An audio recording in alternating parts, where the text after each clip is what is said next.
So guys, what's going on? Welcome back to the Red Manx TV video. And this weekend is Manchester United taking on Everton. So in today's video, this will be the match preview for the game. If you do enjoy this one today, guys, and you are watching for the first time, make sure you guys have subscribed to the channel. Make sure you guys are smashing likes on the videos as well. And also make sure to let me know in the comment section below your thoughts going into the game, and also drop your score predictions as well. We're going to talk about the game, obviously, but we got some updates from Christian Eriksen and his return for Manchester United. We're going to talk a bit about Anthony Martial and whether he'll start this game on Saturday as well. And also we're going to talk about some transfer news going on at the moment surrounding Frimpong from Leverkusen, which have some updates on as well. So a lot to do in today's video, a lot to talk about in today's video. But I just want to touch on the other day, and that was a really good win. It was really important that we won that game the other day against Brentford. You know, back at Old Trafford, I did think we were going to win that game just because the fans would have been on top of the players. And again, back at Old Trafford this season, our record there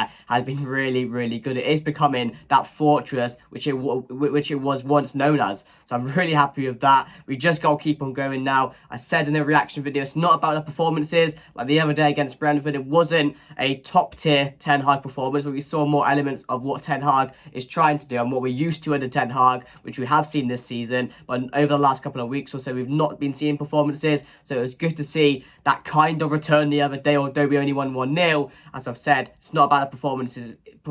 It's just about getting the points on the board at the moment. At this stage of the season, where you haven't got too many games left, you just need to be making sure you win every single game you can. And I've always thought that, I know we dropped out of the top 4 the other day, and I think Spurs went in it for a moment. We're back in it now, but I always thought that we were going to still get top 4 when we were outside of it, just because our home form this season, I think that's going to grant us top 4 this season, because we still have quite a few home games left, and I don't really see us losing another home game this season, just because how good our form has been at Old Trafford this season. Yes, we need to improve the away record, and if it comes down to goal difference, there's no chance we're getting top 4, because our goal difference is horrendous. But, you know, I don't think we've done well away to the top 10 teams. I feel our record has been horrendous in that as well this season, so that needs to be fixed. But as I've said, it's the first season of Ten Hag. Everything is not going to be perfect. There are going to be things which we're bad at, but there's also going to be things which we're really good at. And an example of that is our form this season at Old Trafford, and how good we've seen and how improved we've been as well under Ten Hag. But, you know, still a work in progress.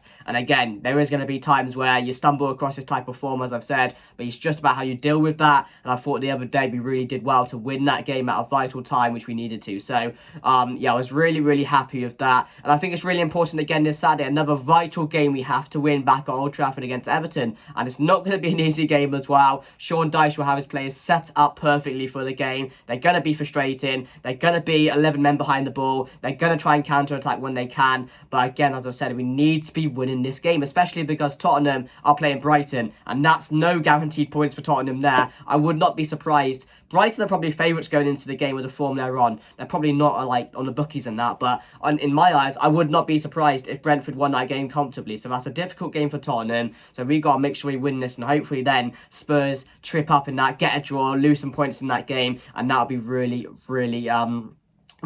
good. But yeah, it's going to be a frustrating game against Sean Dyche, Stone Cold Steve Austin, whatever you want to call him. He is going to be frustrating. And there has been times in the past where Everton have got a decent result against us. They have beaten us. They have got a decent draw against us. But again, I just don't see us losing this game back at Old Trafford, really, in my eyes. So it should be another 3 points.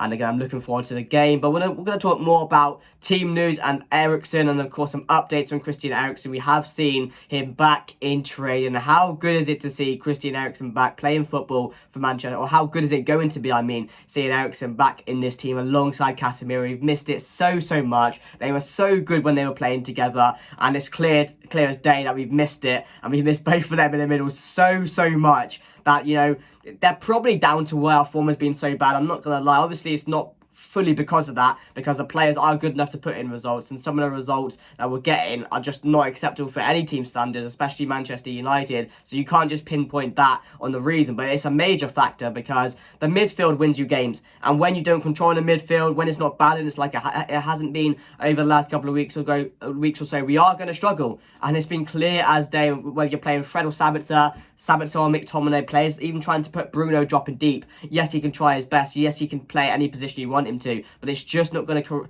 provide that correct balance which we need in there to solidify that midfield. So I'm really happy that Eriksen is back training. He probably won't be starting this game because there's a lot of reasons why he's just coming back. We don't want to risk it straight away. We want to make sure he's 100% fit, 100% ready to go. And again, when he comes back, it's just going to put a massive smile on my face. So hopefully he can return very, very soon. But it is good to see him back playing football and training for Manchester United. Some more news on Anthony Martial. Whether he will start this game, I'm not too sure. Over the last couple of weeks or so, we have seen him come off the bench, and he has been playing quite well, to be fair. Having good spells off the bench. Yes, it's not long enough to really see what he's doing, or provide a balance in what he's doing at the moment. But when he does start games, then we'll really see that Martial, if he's going to make an impact when he starts. That's the key thing for me, because when he has started before, when he's come back from an injury, seconds later he's got injured again, and he's been off the books, and he's been out for a long period of time. So we don't need that to happen again. So that's why I do think we need to make sure we're taking as much time with the situation to make sure he's 100% ready, 100% fit, and again, he won't get injured as soon as he comes on. But will I start him in this game? I don't think Erik ten Hag will. I think he's really going to be patient with this, like he's been patient with the Jadon Sancho thing. There were many times where we thought he was going to start the game, he was back in the squad, we thought this is his time to go, but no, he was patient, and again, he brought him in at the right time, where he is ready, he's 100% fit. So that's what I do think he will do with Anthony Martial in this game. So I do think it'll be Rashford up top, and I do think it'll be a similar team to what we saw against Brentford. But there is a chance, there is always a chance he could start, and I wouldn't be against him starting, but only if he's ready to go. So talking about that, let's get into my team news. So I'm going to go David De Gea in net for me. Luke Shaw is not going to be ready for this game. He pulled his hamstring the other day. Apparently there's good news on the outcome, and it won't be too long until he's back. But even if he is ready for this game on Saturday, I'm not willing to risk that and willing to make it worse than him be out for longer. I don't want to do that. So I would definitely go Malacia, who's been really good for us this season, really consistent. So yeah, Malacia left back. Go Martinez and Rafael Varane, that really good partnership that we all love, will be starting this game. And then Diego Dallo for me will be involved in this one. I would have put Wan-Bissaka in, but Diego Dallo's performance against Brentford midweek was really good, and we saw a lot of improvement from the Newcastle game into the Brentford game. So I'm really happy that Dallo played one. Hopefully he should be starting this one as well. Although if Wan-Bissaka starts, I don't think anyone will be complaining. In the middle, this is a tricky one, because some people probably expect McTominay to start this game, but will Erik ten Hag play him again? I'm not too sure, because I think a lot of people like Fred, and he does provide more than McTominay provides in the middle. I'm not saying McTominay was bad against Brentford. He was alright, to be fair. It wasn't one of his worst performances,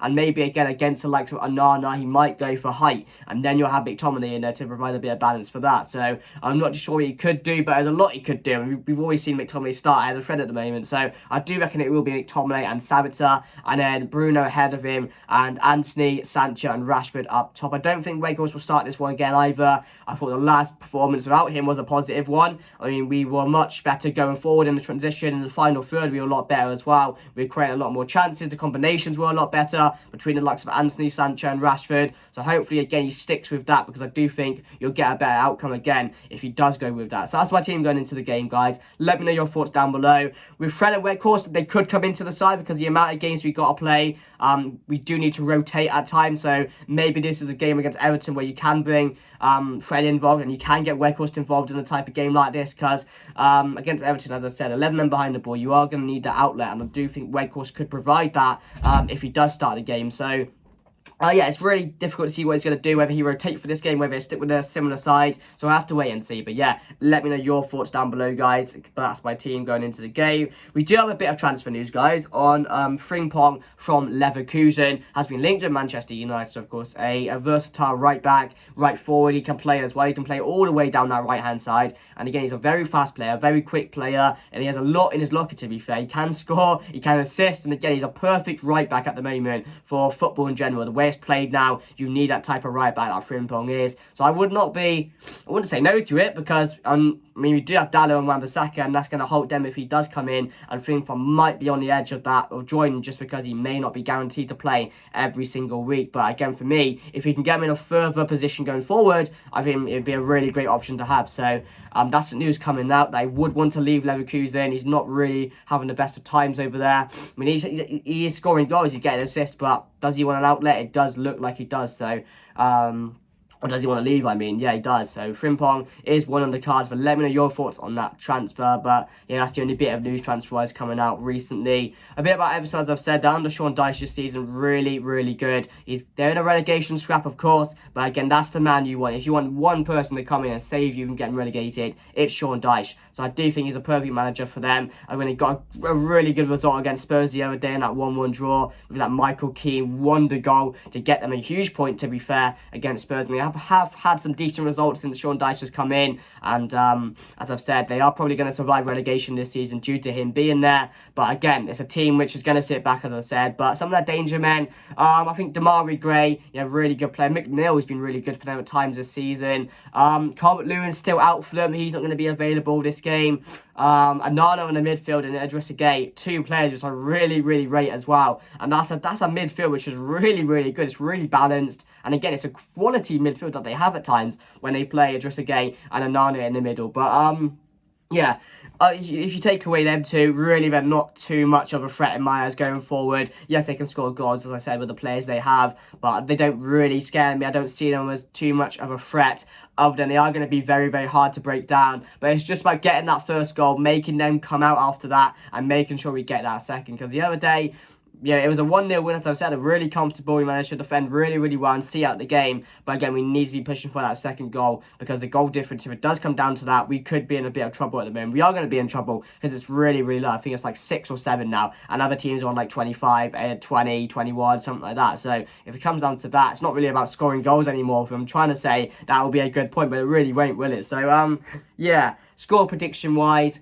I'm going to go 2-0. Actually, I'm going to go 3-0. I'm going to go 3-0. I'm just feeling goals in this game, because as soon as we get one against Everton, I think they're the team that will collapse. They will put their heads down if they concede. But again, under Sean Dyche, it's going to be really hard to get that goal and try and break them down. I do think it'll take a long time. It'll be a very boring game with them 11 men behind the ball just trying to break them down. But again, if we can get that early goal, I do see us winning this game by a lot of goals. So yeah, 3-0 Manchester United. If you did enjoy this one today, guys, make sure to smash a like on the video. If you are new to our channel and watching for the first time, make sure you guys have subscribed as well. But anyway, guys, hope you enjoyed the video. That's me done, and I'll see you guys later. Goodbye.